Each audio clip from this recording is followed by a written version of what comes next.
Welcome to another edition of Talk City Greensboro, produced by GTN, featuring interviews and events happening around town. It's an easy way to stay in the know while you're on the go. Subscribe to Talk City on iTunes, Stitcher, Google Play, or SoundCloud so you can keep up with what's going on in Greensboro city government.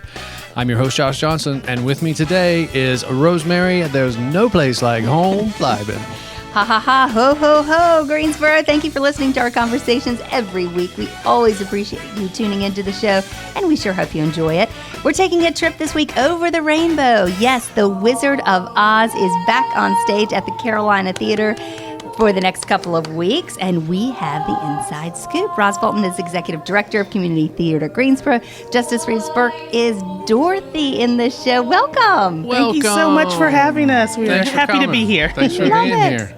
All right, Roz. So how many years has CTG been putting on this an and what makes it so special? So we are so happy that this is our 26th annual production of the show. It has been an amazing journey getting this far, but it's family. This production is about friendships and getting together, and really something that kicks off the holiday tradition. Mm-hmm. Yeah, it really kind of marks the beginning of that for a lot of people. It's so much fun. Justice, I know this is your second time stepping into the Ruby Slippers, but you have a long history with this show. Can you kind of tell us about your many trips to Oz? I could not even tell you the age that I started the show at, but this is my 8th year, so whatever the math is.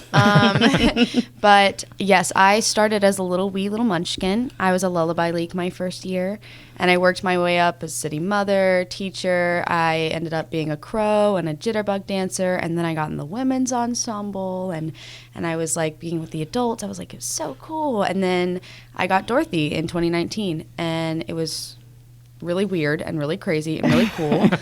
And then here I am again, and I just get to make it even better this time. Yeah, I mean, was it just like a dream? I mean, because I know you probably have pictures of yourself as a munchkin with Dorothy at the shows, to actually be in those shoes now. Yeah, I actually have a picture with my mom where she's holding me as a lullaby league, and we retook the picture with her holding me as Dorothy. Nice. I was like 100 pounds heavier, but yeah, no, it's really cute. We have a little album of pictures, but yeah, no, it was crazy because I feel like almost I didn't realize, but before I just felt like all of these years were needed for me to be groomed kind of to fit Dorothy and to be able to give my best performance. And I'm glad that they didn't give it to me sooner and let me kind of work my way through it, because I really think it helped. I love that. You have to really know her, know yourself. Know the show, know everything. Know the show, yeah. So, Roz, this is a huge production with munchkins, flying monkeys, fire, tornadoes. Tell us a little bit about what it takes to make all that magic happen. You know, sometimes I think that people sit in the audience and they just think it happens.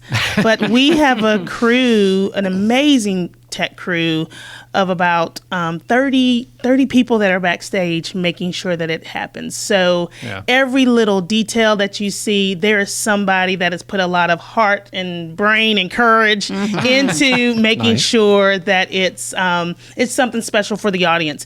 It's one of those where you're sitting there, and even though you may know the story, it's when the fire happens or you see smoke from the wizard, you still get that feeling of just goosebumps of, ooh, this is something special. So I'm glad that we have included all those little magic tricks and things throughout the years, because I really think it's something that people look forward to and they love to see, and especially the flying, as much as kids have done it 1 year, maybe 2 years, but they still get excited to either have the opportunity to fly, or people that come to the show actually see it happening in the air. So it's a really cool experience. It's a wow, for sure. Who would not be excited about having an opportunity to fly? Yeah, and then fun. Coming on the heels of Wicked too. I mean, this is pretty special to be having this production come back to the stage in Greensboro. It is after seeing Wicked many years ago, and of course with our history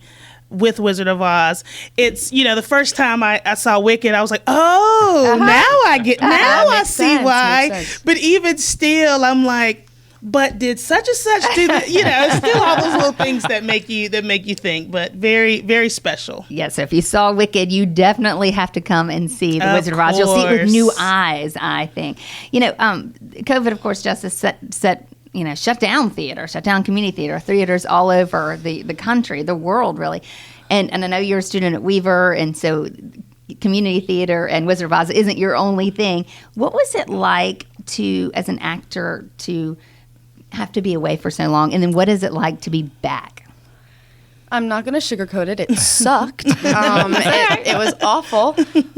But so like being an actor, you're constantly on the go. Like you don't sleep, you don't eat, you theater.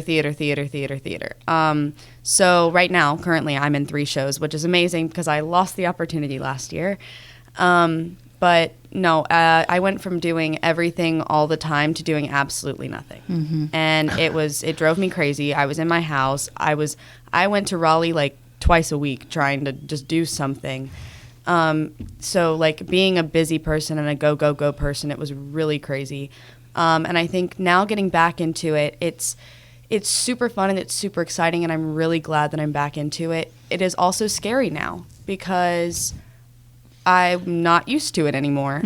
So I have to learn to get used to it again, but I'm working my way there and I'm really excited about it. Yeah, I love that. Cool. So speaking of the pandemic, I mean, obviously you're going to take lots of precautions to keep the cast, the crew, and the audience healthy. So give us an idea of what some of those protocols may be. So we implemented a policy where all of our performers age 12 and older need to be vaccinated to participate in our productions. So that was one precaution that we took as an organization. And of course, with our younger students who now they are able to be vaccinated, but at the time they were not. We do require them to wear masks. We do have all of our cast wearing masks during rehearsals. And then actually at the Carolina Theater, anyone entering the building must either be vaccinated or show a negative COVID test. So we are going to do all that we can to keep our audience members safe and to keep our performers safe, just so we can continue to have the magic for many, many, many more years to come. Okay. That sounds good. So where, when, where? Tickets, tell us all the details. So get your calendars out. We are starting on November the 13th. It is going to be a great day. We will run through November 21st at the Carolina Theater. You can log on to our website, which is www.ctgso.org, or you can visit the Carolina Theater website, which is carolinatheater.com. Love it. Okay, and we can't leave Justice without at least the Dorothy voice coming out. Whatever you want to say, there's no place like home. I don't know. Okay. I'll say my first line. Okay. Oh, Annie M., just listen to what Miss Gulch did to Toto. Oh. Yeah. Wow. You did. You turned it on. That is a very different It's voice. totally Did different turn from it my on. voice. My voice is so deep and in such a low register, and then you hear my voice as Dorothy, and you're like, wait a minute. And your Who whole is that? face And changed. yes. too. Yes, I mean, yes. 'Cause you look she's like so Dorothy. childlike, and it's really cool to have to do a character voice. Actually, I kind of based it off of very much Disney princess, but also sporadic and not organized at all. So yeah, it's crazy and hectic, but it's really high pitched and squeaky. It's good. It's good. It's fantastic. All right, everybody. So for tickets or to get involved as an actor, volunteer, or supporter, go to ctgso.org. On behalf of my brainy, big-hearted, courageous friend Josh and me, thank you for joining us today. Thank both. you. Stay tuned in weekly by subscribing to Talk City Greensboro on iTunes, Stitcher, and Google Play. And don't forget, you can download Talk City from SoundCloud. That's it for this week. Thank you for tuning in to Talk City. Be sure to watch GTN, your official source for news and information about the city of Greensboro. GTN is available on Spectrum Channel 13 AT&T Uverse Channel 99. and North State Channel 31. GTN also streams live on Roku and the city's website At Greensboro-NC.gov. Thank you, guys. Thank you for having us.